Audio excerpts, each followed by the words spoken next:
بسم الله الرحمن الرحيم وصلي على سيدنا محمد وعلى آله وصحبه وسلم. Previously we've seen وَلَقَدْ اكْتَشَفَتْ أُمُّهُ خَيَالَهُ الْخَصْبِ. His mother has found out about his rich imagination. Today we will see what the mother did when she noticed that.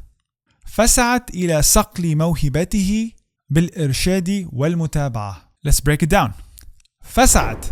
As usual, the first step is to spot any prefix or suffix in the word. Let's start with the prefix fa, this conjunction that connects the sentence with what precedes it, indicating a sequence or a consequence. It suggests that the attached action verb follows from something mentioned earlier in the text or in the story. So the use of fa here implies a cause and effect. In this case, it's closest to so or therefore in English. Second, notice the suffix ta, ta maftuha, the open ta. What does that tell you about the tense of the attached verb?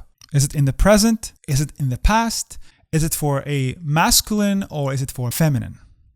The suffix ta with the sukun on top, the round circle that mutes the letter, denotes a marker for the feminine singular subject when using the past tense. As for the verb sa'at, it comes from the root sin, ayn, and ya, which means to strive or to make effort. Putting it all together, fasa'at can mean so she strove. Quite usually, the verb sa'a is used with a preposition that indicates a goal or a direction.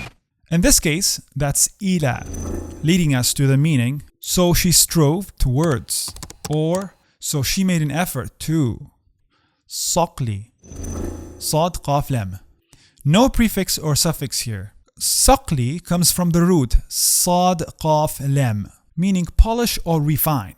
In this context, saqli can only be a noun due to its position after the preposition ila. Ila necessitates a noun after it. So ila saqli, towards the refinement of what? Mawhibatihi. Mawhibatihi. Again, let's spot the suffix here. He.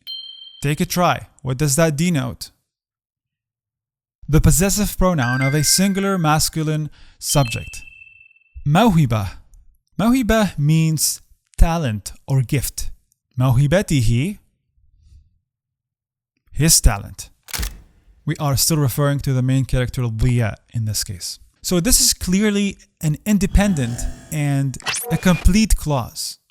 Therefore, what follows can only be a helper clause that provides more details like how or where or when the action took place.